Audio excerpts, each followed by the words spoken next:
Hi, everybody. Welcome to another episode of The Soul Goals. My name is Dawn, and today we're going to take the podcast in a little bit different direction. We're still going to hear a very valuable story from an amazing soul today. Clark Flatt is joining me from the Nashville, Tennessee area. We just found that out, interestingly, because he was talking before I hit the record about he's been in 4 states today via Zoom already. So you just count your hometown today. It's All right. great. Yeah, Clark is the president, CEO, and founder of the Jason Foundation. Started here in the Nashville, Tennessee area. It's a not for profit organization that has grown extensively nationwide since then. And the Jason Foundation is an integral part of educating and bringing awareness to suicide prevention on multiple levels. You can get involved in the Jason Foundation on multiple levels, and you can learn about the signs and different things that are going on with the people in your community that really is valuable for you to know. I think as I was digging into researching, talking here, and getting through this, one of the most astounding statistics for me, and it was done in 2020, just recently, the CDC came out that suicide is actually the third leading cause of death in our youth, ages 10 to 24. So, like middle school or younger through college age. So, it's a really big topic that I think needs to have some more awareness brought to it, continued awareness brought to it. And Clark's going to expound upon that a little bit more for us. I'm just so genuinely thankful for you being able to share your story today and talk about how this has impacted you and kind of what your why is behind the Jason Foundation. So, Okay. without further ado, Clark Flatt, my friends, thank you so All much for right. being Well, here. Don, thank you for having me. It's really an Absolutely. honor to be on your show and what you said on your podcast and the people that reach. We are always excited about being able to share about our mission and how Mhm. we're trying to accomplish it and the good folks that have helped us over the years to do this. As you Yeah. said, I would correct one thing. I'm just president now. I used to be president and CEO, but Okay. I found out CEO did a lot of the work. So I separated it a few years ago. We had a person that had been with us since day one. Yeah. She became the CEO. I stayed president so I could do fun things like this. Oh, that's And great. she did all the work. Not that Well, I think that's a we great got a good idea. team. But yeah, we started officially, the Jason Foundation started October the 1st, 1997. So we just celebrated 26 years. Oh, That's a amazing. long time for a nonprofit, especially one that Yeah. was Yeah. kicked off on a kitchen table in the back of an office room.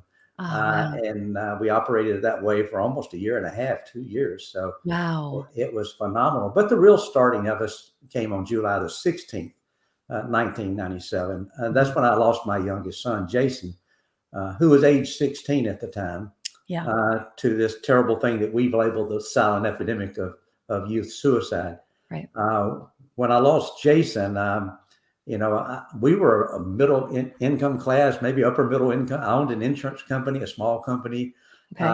We had the house overlooking the lake. I always loved sports cars, except for when I got in the nonprofit world. But then Yeah. I could afford it. Had loved sports cars, had a boat, had 2 great boys, two great sons, Yeah. good family, a great dog, cat that I was a little suspicious of, but Okay. it was a life that you would say that was just really a really good all American type of life. Yeah. But on July the 16th, after receiving a call from one of Jason's friends, and it wasn't a call of alarm. It wasn't a call of you got to rush to find him. Just simply, had I seen Jason that day? And I said, well, when I left this morning, I did, but it's his Oh, day off from his summer job, and but if I hear from him, I'll let you know. But that was sort of an odd. I don't get calls from his friends during the late morning, and why did they call me at the office?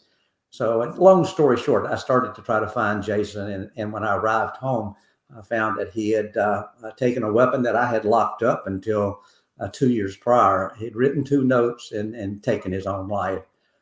How did this happen to a family like ours? You just didn't have it. He yeah. was what I would call your all-American kid. Mhm. And I need to preface that because that means different things to different people. For sure. Uh, he wasn't your valedictorian. He was more like his good old dad. I was a solid BC student and proud Okay. of it. Proud, Yeah. and he was too. He was very good in athletics, had a lot of good friends, very active in sports, very active in his church, no drug or alcohol issues. None of those things that most people would put their antenna up to say, well, we thought something like that would happen. Right. But yet on July the 16th, 1997, he made a decision that he couldn't take back. Right. And affected not only him, but his family and friends and community. It was after that a good friend stayed after me to find, did I understand what happened to Jason? And I had to say, you're really angry when somebody asks you that. Right. Yeah, I imagine. And so, but they kept asking. And finally, I went back to my insurance agency, and I typed in on my old Radio Shack computer. You'd have to be old listening to your podcast right now. Okay, so I remember those. Yeah, Radio Shack was a big deal for me. Oh, it was. Remember? I typed in on that green and black screen, youth suicide. The first thing that came up then was from the CDC. It came up and said youth suicide was the third leading cause of death at that day and time for 15 to 24. Okay. And when I saw that, that really was the start of the Jason Foundation, because as a parent, like many of the people listening to your podcast, I went to every PTO, PTA, every church meeting, anything about drugs, alcohol, even a form of bullying back then, anything that I could learn to help keep my two boys safe and provide them the best future possible. No one, though, in Jason's 16 years and his older brother at that time, 19 years old, no one had ever said, we're going to have a seminar on youth suicide and the dangers of it. Not that I didn't attend, there was never one. And so a group of friends and family, we got together and said, Jason wasn't going to become just another silent statistic. And we started the Jason Foundation on a kitchen table that we still have at our corporate office. And we started there. We would have kids come over after school to help us punch holes in programs that we were putting together, all volunteers at that time, and going out with a makeshift program. And it wasn't to scare people. It was really just a parent program we had. Yeah. To go out, we went to PTOs, we went to Kiwanis, Rotary, any place we could go. Yeah. And help educate about how that time, the third most likely thing to take your son or daughter's life was suicide. Yeah. Did you know that? And did you know what to do if you saw it? So we started the Jason Foundation with a hope that someday cover in Tennessee. And that was in October of 1997. Yeah. And here we are in 2024, and you have grown so huge. We have 218 affiliate offices located in 32 states, but we cover all 50 states. Oh, that's brilliant. That's brilliant. And you're offering education to individuals. Yes, we don't do counseling. No, we don't do the counseling. Our whole program is, first of all, as we talked before we started, raising the awareness. And we talk more about that, but then awareness is not all. We needed to provide the educational information, tools, and resources. Yeah. And we do it for the three groups that affect a young person's life. The young people themselves, they know the changes in their friends way before anybody else. Yeah, that's a great point. Yeah. And then teachers, which I think is probably one of the greatest sources, not making them counselors, but that are able to identify someone might be struggling with suicidal thoughts and then what to do. Yes. And then the last group are the parents. Well, you said antenna up a little bit ago, and I thought that was really interesting because I would classify that as being an important part for teachers. To be able I think and Tennessee's been a leader on that. Now we have 21 states that's passed the Jason Flatt Act, but Tennessee was the leader. 2007, the first one. We went down and talked to a legislative leader at that time. She was went on into the U.S., but Senate, and House, not the Senate. Diane Black, and she took the idea of the Jason Flatt Act, and we got it passed in Tennessee. Yeah, and then it's important because it doesn't. I need to stress it. It doesn't make our teachers counselors. They have enough to do. Plus, on any of our training materials for teachers, it starts out by don't think you're a crisis counselor after this. Correct. You're not, but you have learned more about how to identify or how to assist someone who comes up to you and struggling with thoughts of suicide. Yeah. And I think somewhere I read on your site that it's not if, it's when they get approached. And I think that was pretty amazing. That was an amazing remark to me because, wow. Well, one of the things we learned, we do a survey every year of over 1,000 teachers who've taken we want to make sure that we're accomplishing are we hitting the right buttons? Are we providing the information? So it's a pretty good, and I appreciate it. Some of them might be listening. the Yes. teacher to take the time, because it's not a 3 or 4 minute survey. It's an in-depth survey, Yeah. but we learn a lot from that. I learned something I will never forget, and it's been the same on every survey. I always thought we're doing this to help teachers have the courage that they see a student that might be struggling. They see the warning signs, Mm-hmm. and they approach the student and say, "Can we talk?" That was the number two concern. The number two scared this. Number Okay. one was the bell rings, everybody leaves, and somebody's still sitting at their desk. And then they get up and walk up to a teacher and say, "Can I talk to you for a minute?" So Oh, actually, the student coming to them was the greatest fear, because you're not prepared then, if yes. you haven't been trained. And how do you react when someone puts their life in your hands? That's Right. that's the important thing. Our teachers play a tremendous role Oh, in absolutely. helping that. And that's part of what that Jason Flatt Act Yeah. is that was passed. What we did was we took 2 hours of electives and made them into a required subject. Now, if I would have increased the overall hours of teachers, CEUs, I probably wouldn't be here right now. Yeah. Yeah, Yes.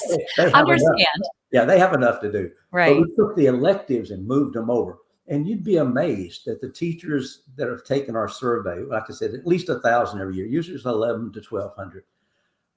And we cut it off. We could get more. But Yeah. how they say that this was probably something that they could really put their hands into, that's going to help their careers, going Yeah. to help them with the students. That makes you feel like you're accomplishing something there. And Yeah. it's most of all helping the students.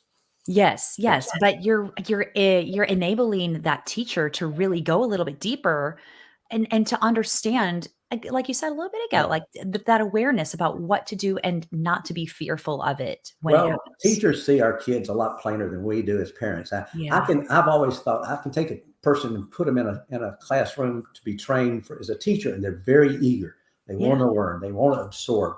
I could take that same person and just change the situation. Say, now you're in a parent seminar, and they're not as most of the time not as eager to learn, because they say, "I don't have to worry about my son or daughter. They're a good kid. Yeah.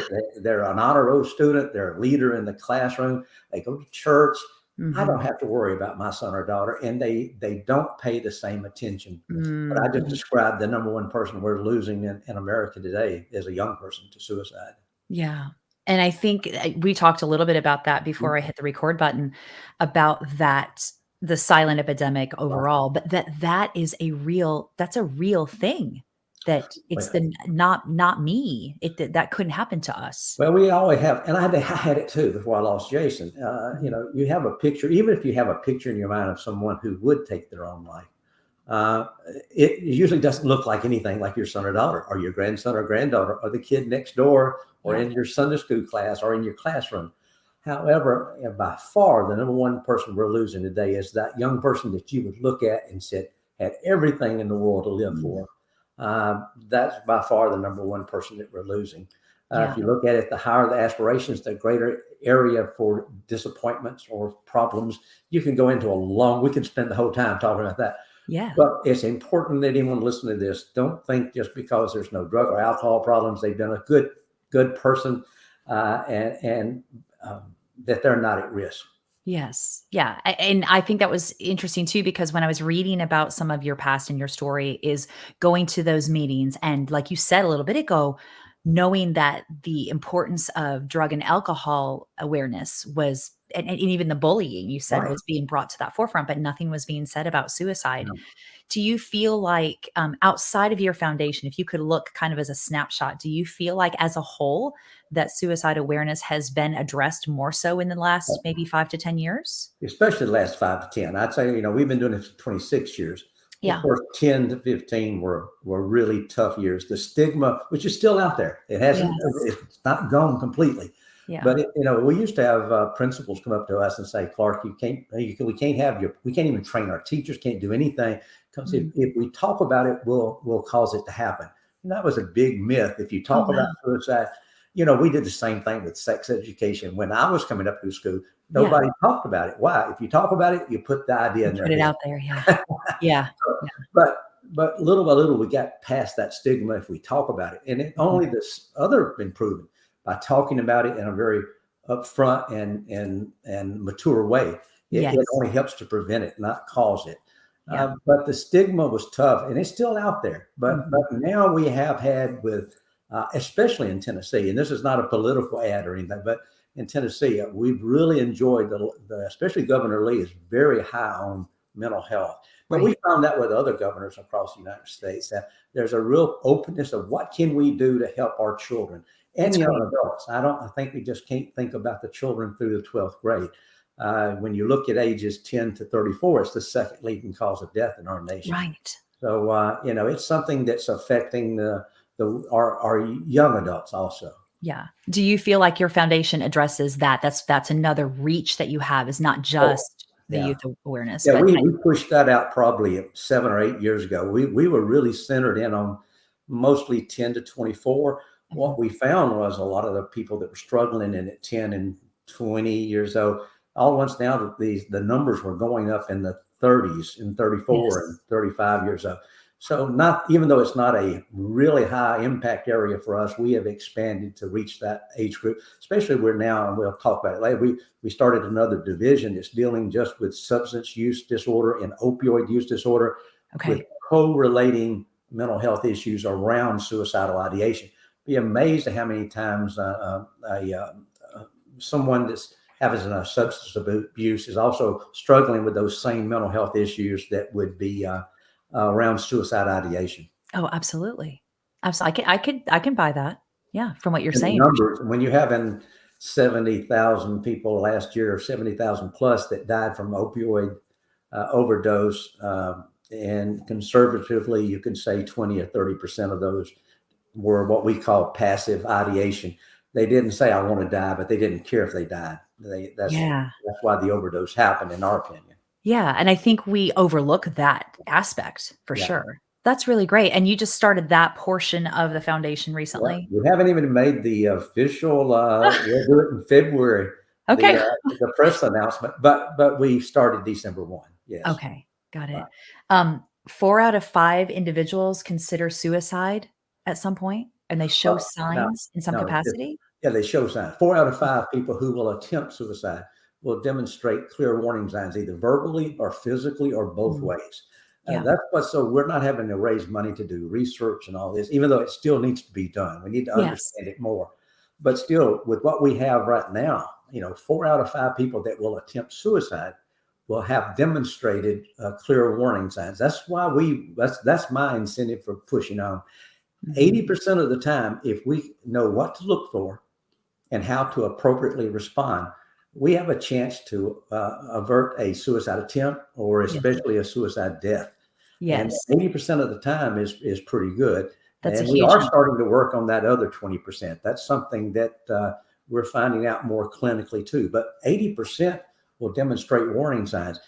But you got to know what to look for, because it is not secret signs, but a lot of them are the same as adolescence. Right. You got to learn how to look for them in combination and intensity. Okay. That's the key. Combination and intensity. If you look back, like a fly on the wall, back to when you were a parent, do you recognize any of the things that you've learned along this path Oh, in your sure. son? I've often told people when I've been able to speak to parent groups, and don't get to do that as much as I used to, but Mhm. because of administration part things. But I would say if somebody would have had, and not just us, we have a great parent seminar, but there's some other, there's local play, there's other mental. We don't have the corner on it. But if I had gone through our own parent seminar, Jason would probably be alive today. Okay. Uh, you Mm. know, it, it's some of the things that I discounted, some of the things that I would say was just adolescence, or I had an answer for. I Okay. knew why he was asking that way. He told me in June that he didn't want to play football anymore, and we were sitting on the front porch, and it was June night, and just sort of talking and cutting. And he said, "Oh, by the way, I'm not going to play football this August. I'm not going to go back." Oh, And see, he that was his whole life. He loved football. yeah. He loved the friends that were there, from the band to the cheerleaders to his own players. That was his family. Mhm.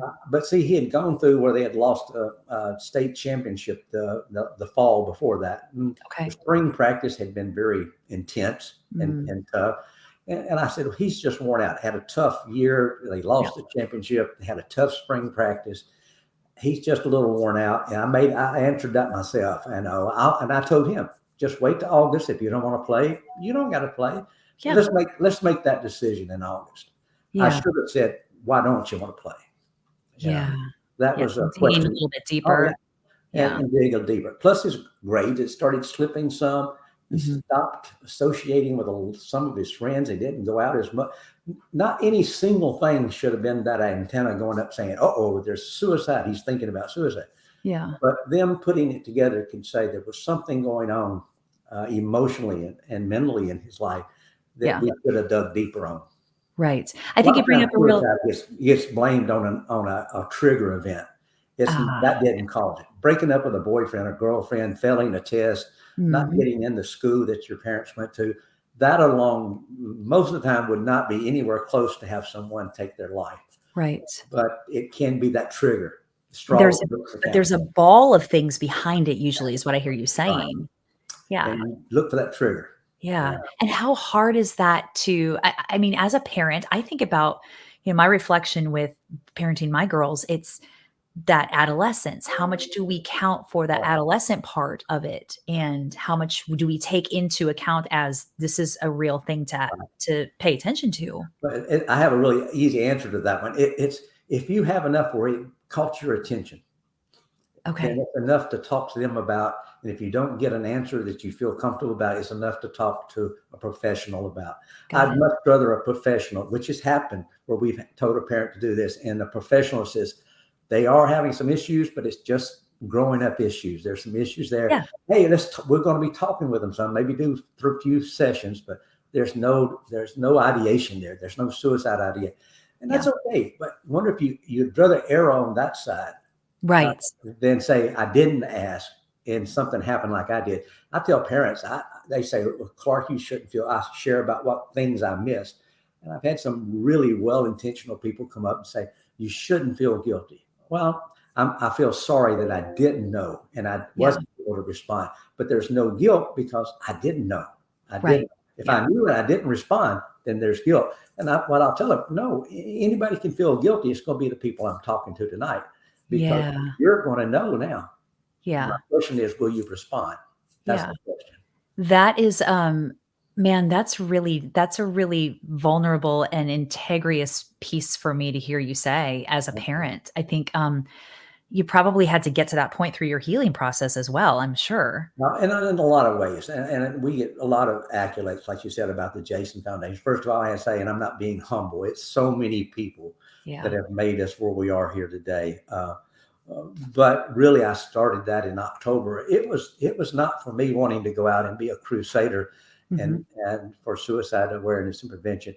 I think it was really a therapy for myself. Okay. Well, I needed to do something to this thing that took my son's life. Mm. And so I personalized, and I still to this day have. I've personalized suicide, and that's the person, that's the thing that everything I do, I'm going Yeah. after it, Yeah. and every person we can keep from making that choice, or that's another time we've hit that with a blow. Yeah. So Yeah. it's selfish on my part. Well, it's selfish, but it's not selfish. I mean, I understand when you say that because I feel like there's a big piece of parents that will hear this and be like, that I can't imagine how he could feel that way. But until you're walking in those shoes, and your goal with the Jason Foundation is to not have to walk in those No, shoes. no. Anybody loses a son or daughter, I don't care how you lose them. Yeah. It puts a hole in your heart that I will tell them you'll never replace that hole. You'll Right. never do it, but you can, and you must have to figure out a way to make a new normal. And some people, I've had people get mad at me, parents, when I Mm. say, I'm not going to forget my son or daughter. I didn't say forget them. You have to become a new normal Yes. where that they fit in, but they don't fit in here currently today. They're not physically here. So Right. how can you still have them a part of your life, but you have a new normal? The Yes. saddest thing, and I have two images in my mind of people that I know that did this, lost one of them lost a son, one of them lost a daughter, Mhm. and they were never able to find that new normal, and it destroyed their lives, it destroyed their marriages, it Mhm. destroyed their families. So not only was there a tragedy of losing a son or a daughter to suicide, there's a tragedy you've lost the whole family. And Yeah. how would your son or daughter, if you're spiritual and think about them in heaven looking down, Yeah. How did they think that I did something? And I truly say this to parents: when your son or daughter takes his or her life, they were mentally ill at that point. A Yeah. person would not take their own life without being mentally ill. I have a lot of people want to really get after me when I say that, because they don't want to believe their son or daughter. But there's a lot of people walking around today that are mentally ill, Yes. that are functional. Yeah. Like And yes, high functioning for with sure. anxiety, depression, they learn to mask it and Yeah. things. So, but when you get to that point of you actually take, you're not. I mean, our basic understanding of life is we want Yeah. to cling to it no matter what. Right. So at that moment, they were ill. So we have to show them that we understand that they didn't do that to hurt us. They didn't do Mhm. that to hurt someone else or get back at something. Mhm. They were not themselves at that moment. How long, or maybe not how long, but what was your process on getting to that point for you? Because it seems it's very healthy, and I know that you said that the creation and kind of the institution of the foundation Mhm. Right. was your therapy. Oh, it's still, I mean, today I can hear a special song. I won't divulge it but it's a funny little song that we used to sing in the car with my oldest son and Uh, Jason, and we would stop at one part and make him sing it. He would oh, never sing it. He'd just look at us kind of mean. But when I hear that song today, I still tear up. I mean, yeah. and I remember that really funny moments when we would do that to him and say, okay, we're singing the song. We turned to him for the little chorus line, and he would just look at us. Yeah. That's okay. My new normal. I'm remembering him, and Yeah. you shouldn't get it to a point where it never hurts. That's I'm not saying that, Right. but you can't let it become the theme of your day, that you get up in the morning and you're consumed by that loss, and you go to bed at night still being consumed by it. Right. You have to learn to function, and the foundation has given me a way to funnel that into a particular things. Right. And not everybody loses somebody to start a foundation. It's very difficult, For and sure. especially today, more Mhm. so than when we started. But find something, to center into.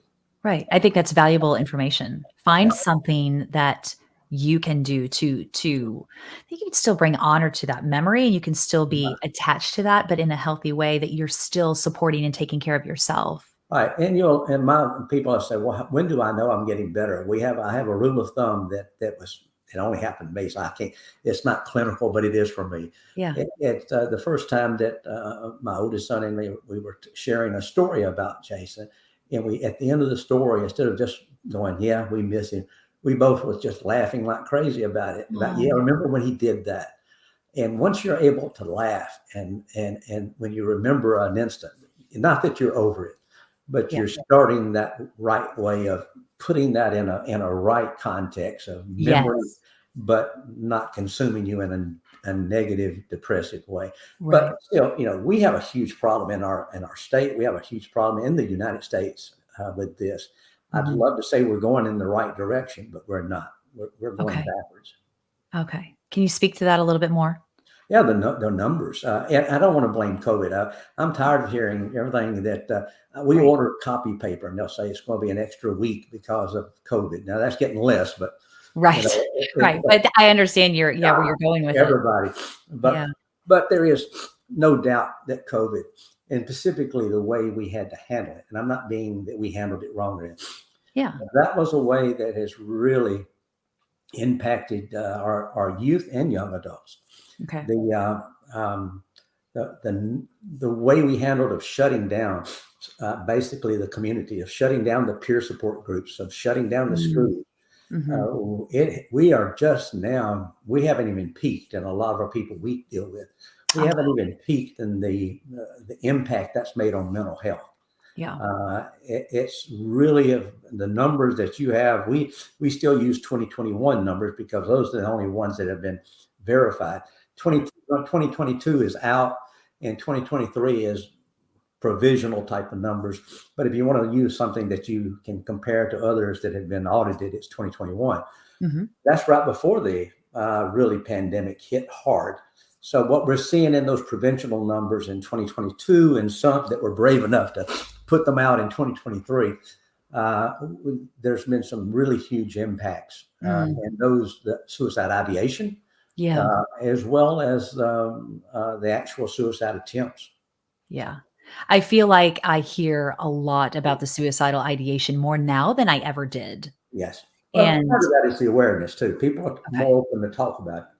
Okay, which is great. Can you Yeah. tell me a little bit more about how the Jason Foundation helps to bring that awareness? What are some of the tools that Yeah. you use? What are some of the ways that people can get that information and learn more about what they Well, can know? that's a good question. We things like this. We take advantage of anything where we can go out and talk when we know we're doing it with a good service, a qualified Yeah. place. There are some people who want to bend things and stuff like that, but really, social media. I just had one of my calls today was somebody wanting me to get on a soapbox and help them charge the uh, uh, especially the U.S. legislative things on some of the things that are up there on social media. Yeah. There's some things out there. There's some negative parts of that we should be addressing, Right. especially with AI getting involved. But Oh, right. Yeah. still, it's so easy for us to jump on a soapbox and shake our fist and say, well, my son or daughter is not what they're supposed to be. They have a drug problem. They have Mhm. an emotional problem, a mental health problem, but it's not my fault. It's not the family's fault. It's not their fault. It's social Mhm. media. Ah, And they're right. Social media can have a very negative impact. Not saying that at all, but it also is a very, very useful tool. We yes. touch hundreds of thousands of people each year with information that they probably wouldn't have got if they hadn't been on it, with Yeah. tools and information of connecting them to resources that if you're having a question or you're having a problem, here's some places you can go. Here's Yeah. some people you can talk to. So social media, in the broadest sense, the platforms such as Facebook and things like that, Mhm. but also things of, I turned down one, Brett, who you've been talking with, Yeah. in our office. They came to us, and we have what we call Project Tennessee, which is if we could get every state to do that, we would be in so much. It is a very intense awareness plus resource sharing type of program. We're in our third year of it now. Right. But he brought some people in to talk to me about digital marketing. Okay. I won't say how old I am, but I've got a few years on me. It, Okay. and these people sat down, and it was not cheap, but Yeah. they were telling me how many people we could reach. And when they got to the part, they said, we're going to be doing this over people who are watching TV on their iPads and tablets and things like that. And I went, guys, nobody watches Jeopardy on their Yeah. iPad Yeah. or their iPad. Right. They watch that on TVs. They don't watch Right. it on that. And they kept after me and finally talked me into a small, like a 6 month trial on it. Okay. And it is phenomenal Great. what you can do with it as far as targeting. We can geographically target a small area with a special message, and it is so much of a useful tool. Yeah, and I imagine so too, because then if you know that the target market that is being affected so greatly, then you can send that information into there so Yeah, much more easily. especially what type of show you're going to play it on. Who's watching Right. these shows, and they Yeah, know that they'll tell you the breakdown of ages, marital status, yeah, income. So it really allows us to customize the message for the particular group. So right. social media and actually technology around media as a whole, it's the only way that you can touch as many people. We trained, just got the numbers in Tennessee. We trained over 58,000 teachers last year Oh, wow. in Tennessee with a two hour training. Oh, wow. So, It's great. but you can't do that without technology. Yeah, We couldn't be large enough to do that, to be in yeah. all these different schools at the same time. Yeah, it's a give and take, and I think you just have Yeah. to figure out what direction is most important, and, speaking to that, like you said a little bit ago about parents will say, "Oh, it wasn't our fault, it wasn't this one's fault, it's all social media." I can you speak a little bit more to what your experience has been, what you have seen in terms of, in terms of the big bubble of all the things that it could be? I mean, how important is the social media experience at this point for the youth in terms of Well, that affecting them in a uh, negative way? well, they get regretfully. I was talking this the other day. You go sit down in any restaurant you want to, even if you see a family there. It's not just the young people with their phones in front of them.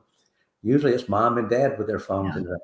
I can't stand it, and it shows my age when I sit down and I see Mhm. a family of 4 or 5 sitting down They're not talking. They're not saying what went on. They're not Mhm. saying, how was your day? They're all sitting there looking at their iPhone. So, you can't say that the impact it's making on it, and it can make a negative impact. Someone that's wanting to hurt themselves.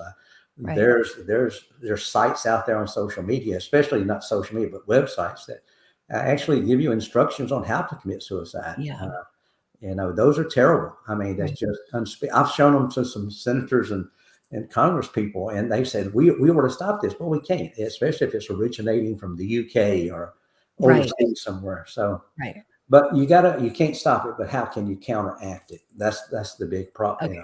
So that's ideally what the message that we want to say. It's counteracting it. Right, It's getting that awareness so that you can that the 80% that you were right. talking about. And no, and to learn, we want the young people to learn those. We have a student curriculum that's in the schools, usually a middle and high school. Mhm. It's usually presented in a health class. Yeah. But it's good that they learn that it's okay to talk. It's okay to share this, that I have a concern about a friend, not just yourself. We don't talk about introspection. I'm Yeah. worried about a friend. I'm worried about someone who's talking about this. And they got to know it's okay to talk about it and then know what those signs are. So, Yeah. and as we've talked already, the teachers and then the community as a whole, the parents, if Yeah. we learn what to look for, yes, we got an 80% chance to identify and help, and it Right. can be helped. I always say it's not, and I get some psychiatrists and people sort of angry at me sometimes. I tell them what you're doing is buying us time. Now there are some serious mental health issues that you have to have that doctor Yeah. there, and it might even take medications. But a lot of it is giving a young person what I call the life experience. Okay. That's not going to be the thing that defines your life forever. Now we know that because we've lived a few years. Yeah. When you're only 14, 15, or 16, It's you don't different. see it. Yes. So Yeah. that life experience, having that time of elongating that time where they learned that, yes, that was not something I enjoyed going through, but I Yeah. made it through it, and I'll make it through it again if necessary. So, Yeah, I love that you're impacting youth in that way and that you're going into schools and doing that kind of program because for me, it looks at if there's any kind of inkling in any of their brains about this. I mean, you're not objectifying them and say like you're forcing them to be introspective, but no, they're no. in general, they're being introspective Yeah. as to what they can Right. emotionally be. What I've always said, if you're teaching someone, and we make it for sure, and we tell teachers and especially heads of schools, we're not having introspection. I think that would be somewhat, if you're saying, hey, are you feeling this way? Are Mhm. you having anxiety? Are you thinking about hurting yourself? Yeah, You could cause someone to pull back in and be dangerous, totally. right? But if Yeah. you're saying you're learning this to help a friend or help one of your classmates, you're learning this to be able to see if somebody might be struggling and Yeah. you can help maybe save their life. But at the same time, you're learning that for your friend. What are you doing? You're learning it for yourself too, without Right. being told to be introspective. So Yeah, yeah, so it's very holistic then for that youth. I we think even that's had it really change where not just saving an individual's life, but identifying it where they. We had a story about 3 years ago, well, right before COVID. One of the kids went to his counselor and said, "I know this. My friend is thinking about killing himself because I went through that training that y'all have, and it told me to bring this to you." oh, And wow. that actually got brushed off at first, but I went on to the assistant principals. That I'm worried, and they brought the young person, talked to him, was concerned enough that they went and opened his locker, and he had a weapon in his locker, Oh, and he had a list though of people that he wanted to take out before he took himself out. So that oh, one young person that said, "Hey, I want my friend needs some help," no telling how many people he might have saved. So yeah, it's even a broader sense of that. So and there's some other, the Jason Foundation, we have great programs, but there's some other organizations out there. The main thing is for you listeners, find somebody. If your schools teachers are not being trained, mhm, make sure they get trained. I don't care right, who does it. Make sure they get trained. right. Uh, Make sure the students are getting the information and the parents too. Yes, but knowledge comes power. It's Yes, empowering to know that, and not just on the exterior level, but on the interior level. I right, just think that's really brilliant because it's addressing a youth that's right, still developing physically, mentally, emotionally, all the things. How you approach the subject matter and not create something that is right, fearful, or like you said a little bit ago, like they're gonna back up and they're gonna back off of it right. is it's super super important. Yes, and it's got to be, and it's affecting, as you said, the intensity. One of the stats that you were mentioning that really stands out, impacts me as long as I've been into this, is the ages 10 to 14, and we're talking about 2021. So that's the one that's verifiable. Right. 2021, 10 to 14-year-olds. I can remember a time it wasn't even statistically significant. It wasn't even reported, and that's how long I've been in it. I mean, it was just not an age group. Yeah. And we saw it come into view where they were starting to track it. For the last two reporting times, and 2021 being the last one, but I think you're going to see it at the same place when the new ones come out. Mm-hmm. That suicide is now the second leading cause of death for 10 to 14-year-olds. If you think about that, I call that the Scooby-Doo crowd. I mean, the second most likely, if you have a son or daughter, or grandson or granddaughter, 10 to 14 years old in the United States today, the second most likely thing to take their life is suicide. And if you're not aware of that, you're certainly not looking for the warning signs. Right. That bingo right there. And you only see it then after it happens. Yeah. Or if you're lucky enough, after just an attempt. Right. That's not successful, so that you can then you're really aware, and then you can dig in, and we don't want it to get to that point. That's the thing. Because once they get to the point once, it's easy to get back that point. If you don't, Okay. what bothers me a lot of times too, we found out that the suicide that's happened wasn't the first attempt, and the way the others was handled was they basically say, "You're not going to do that again anymore." Oh no, that was just a weak moment. I will never do that again. And they don't follow up and get the clinical and emotional mental health that they need to help that person make sure they've backed off that ledge. Yeah. And so that's something you don't ever need to handle. I've been in this 26 years, and I wouldn't even dare think that I would do a counseling or at least talk to one person 2 or 3 times and think that it's all over.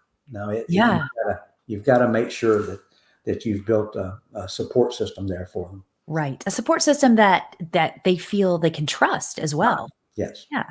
And I feel like probably when parents, teachers, specifically an adult goes through some kind of training that you have on the awareness, that the protocol that you have, that that kind of brings that out. It makes them confident to know what they're doing. And it makes when someone is approached by a child, by a youth, it gives a trust that they can automatically just emit that to that child. And that's important. I know, young person, it's a little skewed, but it's always been one that's intrigued me. And in that survey I talked about, that we also had a survey that corresponded with young people, and we asked them after going through the thing, oh yeah, okay, who would you turn to help a friend? Yeah. You know, a friend who might be struggling.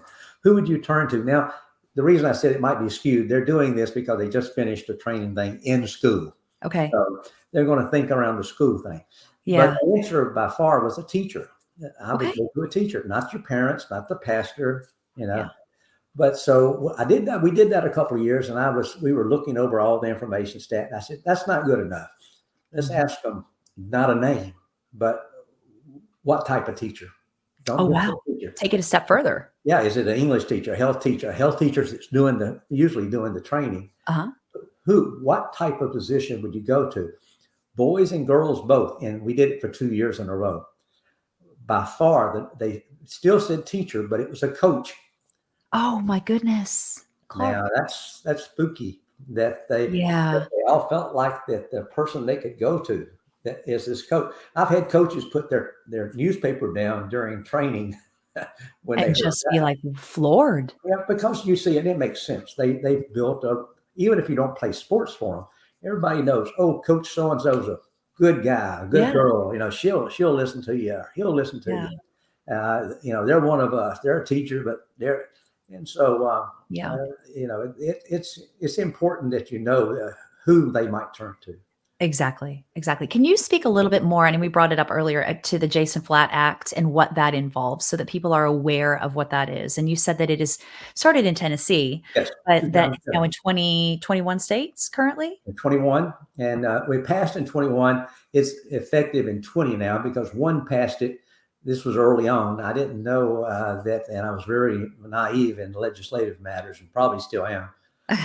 But one state had put a clause in there that in 5 years it had to be renewed by the legislators. Of course, Oh, this was early on when we were doing this, so everybody was still like, I don't know if this is a good thing or not. right. And we didn't know the clause was in there. So when it came up, and the people that had sponsored it were not still in that same state legislature, so it just went away, and nobody peeled. So, but in 20 states, and we have about 7 other states that have passed almost the same thing, but called it something else. But Okay. that's okay. They're doing it. Okay. What we saw was we were doing prior to 2007, we were offering the training, but it was offered as an elective. And if you look at a particular state, the line of electives it just goes on and on and on. Mm-hmm.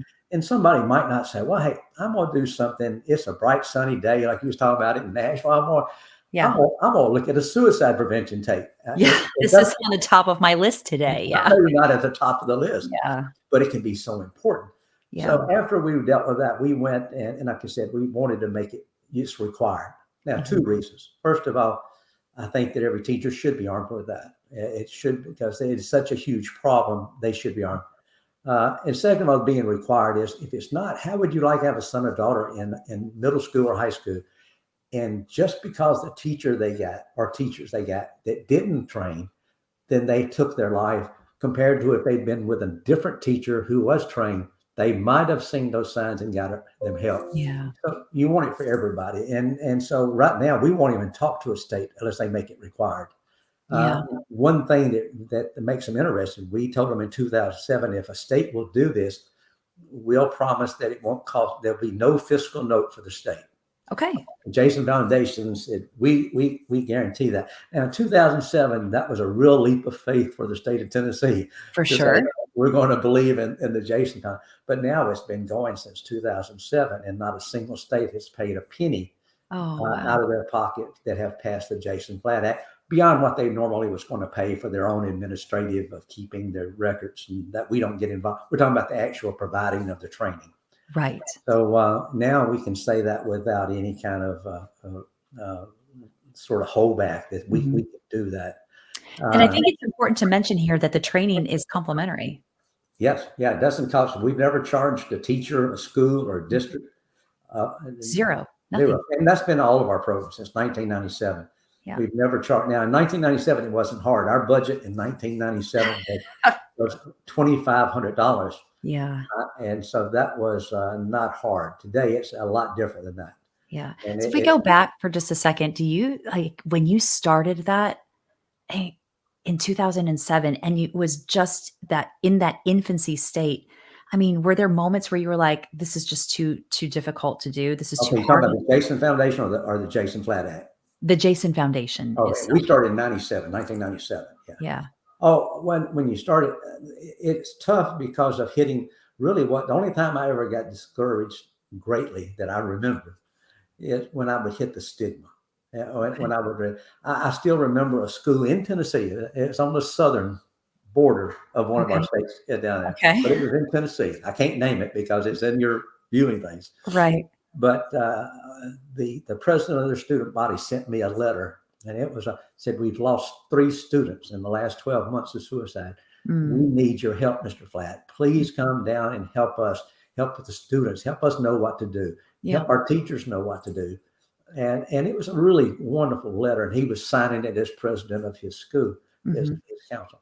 Well, I contacted me and said, hey, I can't come by your invitation, but if you'll have the principal call me. And if the principal says we can come down, we do it, and we don't charge anything. Yeah. Well, the principal did call, and it was a gentleman, probably about my age now. And he told me he was very sorry to hear about Jason. He looked at our website and was so sorry about my loss. But he said, I can't have you come here to our school. He said, if you come here and you start talking about it, you're going to put the idea in these young people's minds, and we can't do that. Yeah. And I said, that was probably my motive. I said, sir, you've had 3 kids take their life in the last 12 months. Yeah. They're talking about it. They're wondering why you're not talking about it. But he was so engraved with that thought of, if I talk about it, I'll cause it. Yeah. He never did. I made him my project to turn him around, and I never did turn him around. Oh, yeah. Never did.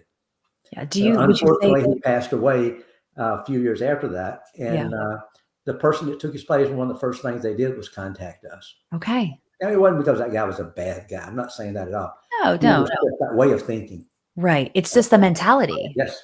Yeah. And I couldn't break it. I tried. Would you say that that was probably one of your biggest hurdles to date, or do you have other things that have been That was more about, challenging? well, that, and now with the Jason Flatt Act, Okay. what I was talking to a national lobbyist about something out this week, and I said I couldn't do what you did. I can't do what you do. Mhm. Not that legislators or politicians are bad people. It's a different world that I found out. Yeah. We've actually had legislators or fight the Jason Flatt Act when you have SAMHSA, the CDC, all the data that's out there showing that by training your teachers, you actually can decrease suicide attempts and suicides. Right. And then you say, you can't say, well, it costs too much. We can't do that. Well, you have an organization that's been doing it for 26 years that says they'll do it. They're a leader in the nation for this, and they won't charge you anything. It Yeah. gets away with that. And then to have somebody stand up on the legislative floor and vote against it Ah, simply because of politics, yeah. because of who sponsored it, they don't like. Uh, Yeah. They're those making it personal instead of keeping it are, open to the idea of what this is really about. oh, I had a head of the Senate, which again I won't name the state. It's a close state to us. Yeah. The Jason Flatt Act, and it still hasn't passed in that state. Oh, It passed the House. It passed the Senate committees. It was all it had to do was go on the floor of the Senate for a confirmation vote, and it was going to be law. The head of the Senate would never put it on the agenda to be voted on. oh, I'm so sorry. Well, I showed uh, myself on that one. That's the only Yeah. one I've ever called back, and Yeah. I got a hold of him, and I told him, "Sir, you've just cost some young people their lives in this Yeah. state. Yeah. No doubt about it. Yeah. And No, you, knowing all of this and listening to you speak, I have no doubt about that either. no. But when politics get that nasty, that's the hardest part for me personally is what I'm talking about. Yeah. When I see that they're keeping this away from a kid that 12 months from today would be alive if they, not because we're so great. It's just the basic No. training, the Yeah. basic training. Yeah. And Uh, stepping out of that stigma like you've talked about and just but being people brave have enough to to know, you know. embrace the ones that do and be Mhm. happy about them and keep chugging. Yeah. Yeah, Yeah, that's all you can really do. And you're effectively operating at a place where you're offering such beautiful awareness to people, right, and you're always gonna have people that are gonna push it right. to the side, and But we help those that want to be helped, yeah. and not forget the other ones. But you know, and Yeah. that gives us more than we do. If you think about, we just finished our year end report, and it's something you can get back and go, wow, look at these hundreds of thousands of people that we've touched and things like Yeah. that. But when you look at it in the broad scheme of things, we're still just a little pebble in the big ocean. So Yeah. But you're making differences. our goal is one person at a time. Yeah. You know. Do you get stories back from parents, from teachers? Yes. We get emails, we get phone calls. Yeah. They're not in big, vast number. In fact, I get a little suspicious when I have some other groups start talking about they've got filing cabinets full of such reports and stuff. Because Okay. really, you don't really, even if it's successful, how many times would somebody go pick up a phone and say, listen, I was going to take my life, but I didn't do it. Yeah. It's still like I didn't do it, and I want to push myself back away from that. But we Yeah. get some of those, and especially from teachers that will call and say, "I want to thank you for the training. It made me ask a question, Yeah. and the young person is getting help because of that. So it's not even Mhm. an end result yet, but the young person's getting help because of that. Uh, Right. It's those are effective. those are good. Yeah, that's great. Can you speak a little bit to the social media point about the goodness of the social media? There's a hashtag out there that's a movement called "I Won't Be Silent." Right. That's the national thing is I won't be silent. Mhm. And really what we did is we're trying to get more people involved who are not just the teachers or, if you go on the site, I won't be silent, you'll see that you can take a picture of yourself and it'll Yeah. frame it and put it in there and it's saying, I won't be silent. We have a lot of people take it with their kids and say, I won't be silent. What it's trying to do is give it in a positive. This is raising what we say. If you look at the little, it's raising the positive conversation about suicide awareness and prevention, Yeah. instead of being, oh, I don't want to talk about it. We're wanting to talk about it because we can do something about it. Yeah. The CDC and SAMHSA both calls it a leading cause of death in Mhm. our nation, not just for youth, but for our population. It's a Right. leading cause of death, but also they say it's a leading cause of preventable death. And Right. There's a difference right there. there he is. And so, Preventable death. Yeah. that's the big thing that we try Mhm. to stay on top of, that it is preventable. Now, I had a lady really was angry at me because we have billboards in Tennessee around the things. We took the I Won't Be Silent and went to Tennessee Won't Be Silent. And Yeah. it's actually a website there, TennesseeWon'tBeSilent.com. It's Okay. that same, and we are now duplicating that in Louisiana, and we're duplicating it in Illinois. We hope Okay. to do others, but it brings it even more down to say, as a Tennessean, I won't be silent. But we Yes. have billboards saying that suicide is one of the leading causes of preventable death, and she had Mhm. lost her, I think it was her daughter to suicide, and she said, I did everything I could do. It wasn't preventable, and she really felt that billboard was a guilt thing for her, Yeah. and I felt sorry. I told her it's not. It is a leading cause. It's a preventable leading cause of preventable death, but it Yeah. doesn't mean that all of them are preventable. Right. But it really, that bothered me, that something we were doing so positive that Right. most 99 out of 100 people would take it positive. That it hurt her. I hate things like that when you're trying to do something good, but I have to back up and know that what we did was clinically sound, or it Completely. was the right thing, but still it hurt me that it hurt her. Yeah. I understandably, and I could see both sides of it. I could see, like, you're, walking in her shoes, but she's also not walking in your shoes either. So it's creating a place of non-judgment for the other Right. person, and knowing that you're doing the best. She's doing the best that she can with what she has, and you're doing the best that you can with what you have, and you've been able to really effectively raise such a good message and a good awareness for Yeah. this. And I would, because I know your podcast gets out outside of Tennessee and everything else, but Yes. we have Tennessee Won't Be Silent. I Won't Be Silent as a mirror from it. What I like about those two sites, it gives you ideas about how you can become involved as a housewife, or as a bank teller, or a head of a company, Right. what you can do to help prevent suicide in your community. Right. So, whatever level you're at in a community, you'll find ways that you can get involved without spending any money. It's not costing you something to. Right. It will share ways you can get involved to raise that positive conversation and help make lives better and save lives in your Right. community. Right. So that's one of our best things, is the I Won't Be Silent, or the Won't Be Silent type of program. It's Right. trying to get everybody. And if we ever to whip this, it's going to take individuals and Yeah. communities saying that they won't be silent. That's the only way we're ever going to whip it Yeah. on them. You've gotta go Yeah, direct, you gotta go in. right. You gotta go all in. Yeah, I totally. Where do you see the Jason Foundation being in the next 5 to 10 years? What's your goal? I know you had Wow. talked about something you're getting ready to launch, Right. but we'll still hold off You on know, that for a bit. that's a really good question. We have a great board of directors, and uh, they're interest passionate, and they hear these things from these other uh, types of nonprofits and board. And they'll say, we need a 3 or 5 year strategic plan. Mhm. And it sounds great. If you read all the stuff, it is wonderful. But I tell them, I might can give you a 12-month strategic plan, because opportunities, and directions change for us just with a Ah, report that's put out by the government, or maybe something that's happened that changes the whole dynamics of it.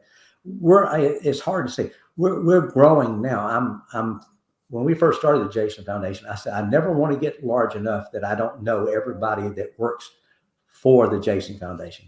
okay. I want to know them. I want to know their families. I want to know. I want to be able to walk in a room and say, "Hi, Joe," or "Hi, Yeah. Jane." How's Billy, or how's Sue?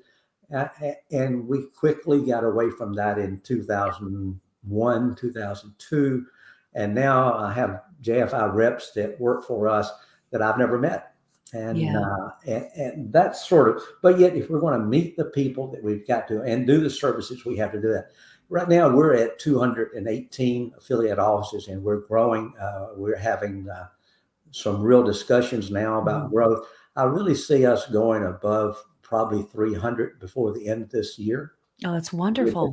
Well, the growth, what scares me more than anything is growing too fast and out of control. We Yeah. have to be able to make sure we maintain the quality and control. Yeah. So, but I see us at that point of being in that 300 range Yeah. by the end of the year. And what that means is more diverse. We still have to grow our same three basic programs. You Yeah. have to change new stats, new information, new clinical information that comes out. We're very careful to make sure we have the best clinical information possible Yes. at that time. So we have to stay on top of all that. But then, like we said, rolling out the new division, that is going to, gosh, it is. I've been working with our director on that for the last 6-8 months. Yeah. It is phenomenal what is going on within between the. Well, first of all, if you just look at the drug use, the Right. opioid use disorders, it's scary. It is Yeah. scary, and they're not going down. And it's not the person that we would have in our mind that's the drug addict underneath the bridge or that type of thing. Mhm. It's the pastor or the coach, the Yes. the people next door that are good, solid citizens, but they've got tied into whether it's through an accident or through pain medicine or Yeah. for recreational, somehow or another, went down that road. And once he gets a hold of you, it is a nasty monster within itself. Then Yeah. when you look at the anxiety and depression and things that comes from that, that's going to be a monumental challenge for us. Right. So I'm looking forward to the growth of that over the next 2 to 3 years. Yeah, that's great. I love what you said when I asked that question. You said about the 12 months, about e- expanding on opportunities that come along. Right. So you're Oh, keeping it like you're expanded and you know where you're headed, but you're also keeping you're keeping yourself open to yeah. avenues that this we may have to turn right here instead of Well, you left. don't know, and I never know what's going to. I mean, that's what the fun part about this job. Just the person I might talk to today that's in a committee meeting. We talked about the Zoom meetings I had this morning. Yeah. It's been not unusual. Somebody say, "Can I contact you after the meeting?" And Okay. that person changes the way the Jason Foundation does something because they let us know about something or have a resource about something. Yeah. We've had some of our major funding inputs just from somebody saying, "Hey, I had a company that put quite a bit of money into us, and it was the main that he read something in a newspaper and called me saying, and I almost didn't take the phone call Oh, wow. because we get a lot of people trying to sell you. I mean, Sure. and how they can do that, I'm sure you're going to do, and that's all right. You got to make a living. Yeah. But I was thinking it was one of those. It was 4:20 in the afternoon. I was about to get out of there, and Mhm. they said so and so with this company is on the phone, wants to talk to you. I didn't know them. I didn't know the company. I almost said, take a message, tell them I'll call them tomorrow. But I sat down and took the message, and it ended up being probably one of the most top 10 people who've invested in us as an individual organization. That's great. But you never know when they're going to pop up Yeah. and send you not just money, but in opportunities of service Yeah. that will come up. And I think that, if you wanna take that kind of to the next step, it's a heart-led kinda thing too, you know? I mean Yeah, we don't know where the opportunity is going to come, and like I said, we can get a call. Um, it was fun. We have he's a CFO of well, he's not now, he's retired, but he was a CFO of a large health company. He's now our head of our finance, and okay. we had to project how much we just got through budgeting, in 20, and he said, "Okay, I see where the expenses are. I see how you came. How you're going to bring in that much money? I don't. I d this is my I mean, hope. I said, if Yeah. you have a shoe store, how do you know how many pairs of shoes you're going to sell? You can Yeah. say, well, I'm based on my past experience, based on what I think I can do. Yeah. And that is a hard part because right now when you say we never charge, we never have. That is a really getting a more and more difficult task for us. That's Yeah. why I said I don't get to do some of the things I enjoy the most of being out there doing those programs myself. Being able to say, "Hey, I'll take that one. I'll go out and do that presentation," Yeah. because of the administrative part. We have a huge machine that we have born and grown, Hmm. and this machine to keep up and lively and healthy and doing what it's supposed to do has to be fed. And, Yes. uh, Yes. The and challenge, a it challenge for sure. is. It is. It Yeah. is. What a labor of love. If we circle back to the beginning for you, Right. Clark, I mean, it's just it's a passion that you have. It's a drive that you You have. talked about to people that come into the lives. Probably, and we did a timeline a few years back, and I cut me off. I get anytime you need to cut me off, cut me off. You're The, good.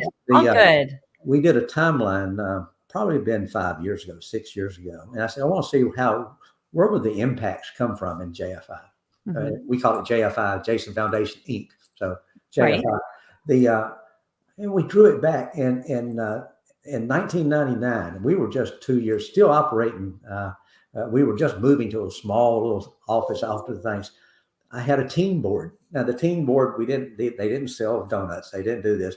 They were to help us in going out and raising awareness. We handed out trigger locks at a local Walmart. Okay. But they came to me and said we need a national spokesperson.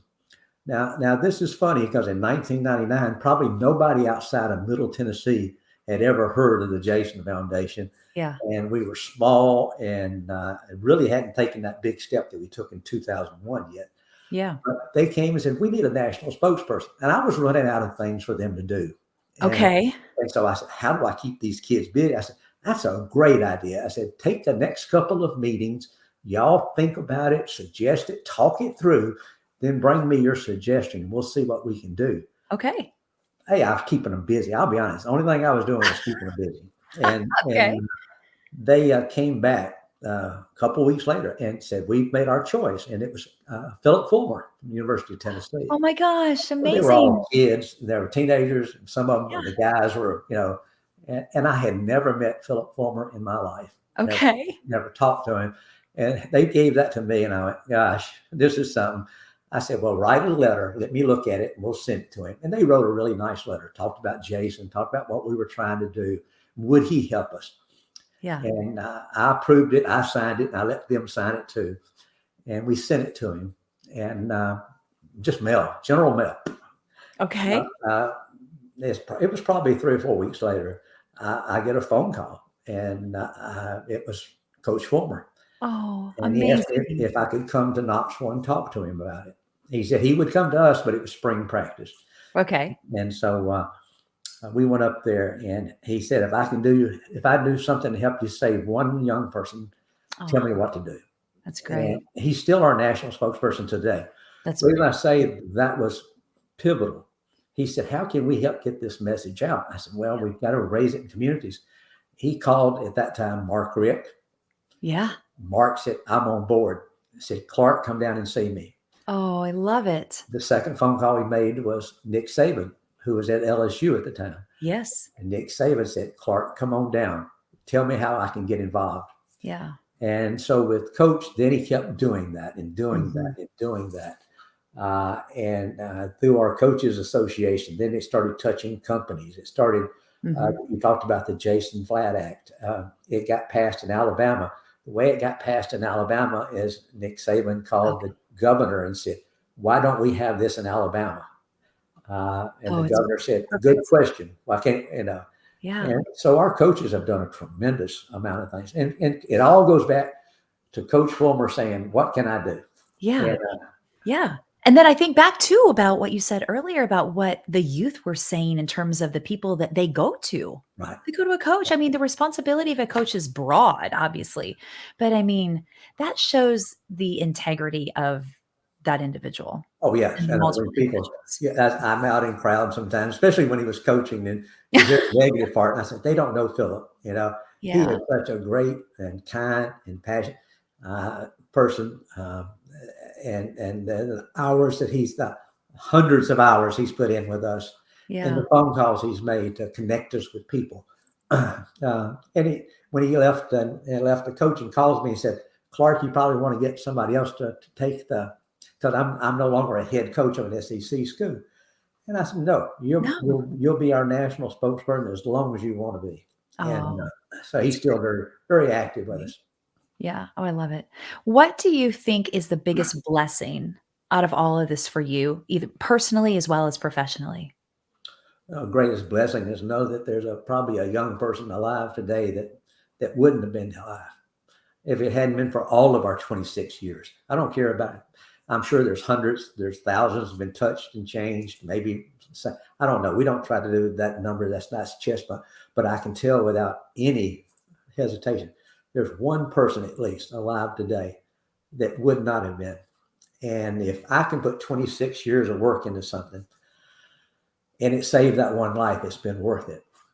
Yeah. And that's how what I believe, and we know that's the case. And Yeah. it's now I'd like for it to be more than that one, but we know that there's at least one, and that becomes. I always do this, like I said, administratively. I have to raise funds, and we do. Most people say, "Where are you funded from?" It's not the government, even though the state of Tennessee helps us tremendously. I will say Correct. that they Mhm. help us with Project Tennessee, but outside the state of Tennessee, it's mostly corporate America. And I Right. sit down, and if I find a CEO that's passionate, that loves their employees, loves their families, I want to do everything I can to help to them. Uh, they will invest in us. I don't ever ask them to give. Nobody likes to give. They like to invest. So what are you going to get back? We're going to help you and help your employees. But I always ask them if your investment in the Jason Foundation are how important do you think if we save one life? And then Yeah. before you answer that, though, I say, but that one life is your son or daughter. Yeah. How important would your investment in us be? Yeah. It's invaluable. Yeah, Mhm. and that's how I feel about it. Mhm. So, and some people smile, but we've been fortunate. This is not a fundraising show. We're No. solid. We're on our Mhm. feet. We have never turned down an opportunity Mhm. to provide services since 1997. Now, sometimes it's been tough, but we've always had it come about. Man, Clark, that's amazing. I mean, that just speaks volumes to your integrity. I said that a little bit ago, integrity, but but your passion and your drive for what it is that you're doing and the people that are working for you and the people that are I love it, that are investing in Yeah, we this. have a great corporate team at Hendersonville, Tennessee, and we've got a great bunch of passionate people. Several of them been with me for 17, 18, or a couple of them 21 and 26 years. So Wow. we've got a well-seasoned staff, Mhm. but we appreciate what you're doing. You know, Oh, thank anything you. that you can do to help. You're helping us that somebody might hear this that's worried about their son or daughter and hadn't taken that step. This might give them the courage to say, "I've got to take a step. I've got to do it." Mhm. So it's very Knowledge is important. Knowledge is power, and awareness is power, and I think the biggest thing for me, the biggest takeaway is not to be fearful of this subject matter, but to be very mature about it. You said that earlier, and be very open about it because Why the it is. training is important, Don. That if you think about it, why are you fearful of situations? It's because you don't understand them. Oh, yeah. Like if I set you up in front of a bunch of people and there's 200 people there, and I say, "Tell us about nuclear physics, Don." Yeah. You need to speak 15 minutes. Yeah. Now, you might be able to, but most people would be really scared because they can't talk about nuclear physics. They know nothing about it, and they Right. feel very uncomfortable in a scared situation. But if you knew about it, then it would. It's the same way with mental health issues, anxiety, Yeah. depression, suicidal ideation.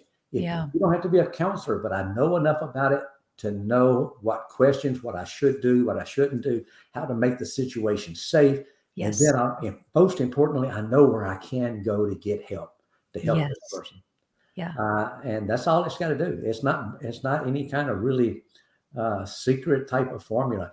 It's being caring, noticing behavior, and Mhm. then responding. Yeah, Yeah, being aware.